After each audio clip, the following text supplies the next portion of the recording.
মুসলমানদেরকে খুঁজতে হলে আপনি জুম্মার দিনে আসেন, আর মুমিনদেরকে খুঁজতে হলে আপনি ফজর নামাজে আসেন। বাস্তবে আপনি যদি এই দুনিয়া থেকে যে মুমিনদার বান্দাকে যদি দেখতে চান, তাহলে ফজর নামাজে আসবেন, তাহলে মুমিনদার পেয়ে যাবেন। আর যদি মুসলমান দেখতে চান, তাহলে জুম্মার দিনে আসেন। কথাটা হয়তো খুবই গাঢ় লাগে, কিন্তু বাস্তবে এটাই। ফজর নামাজে বলা হয় আসসালাতু খায়রুম মিনান নাওম, ঘুম থেকে নামাজ উত্তম। মুয়াজ্জিন কেন বলে আসসালাতু খায়রুম মিনান নাওম, ঘুম থেকে নামাজ উত্তম। ঘুম থেকে নামাজ উত্তমের অর্থ মানে কি? আল্লাহ পাক আমার এই ঘুমটাকে হারাম করে দিয়েছে।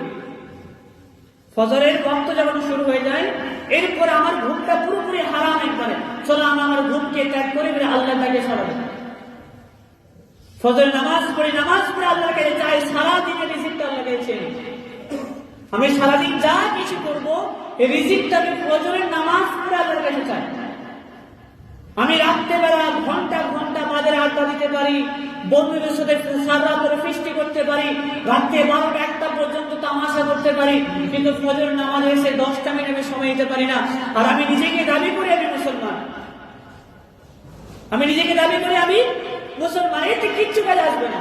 আপনি পাক্কা যদি মুমিনদার যদি হতে চান, তাহলে আপনার মধ্যে নামাজ কেন নাই?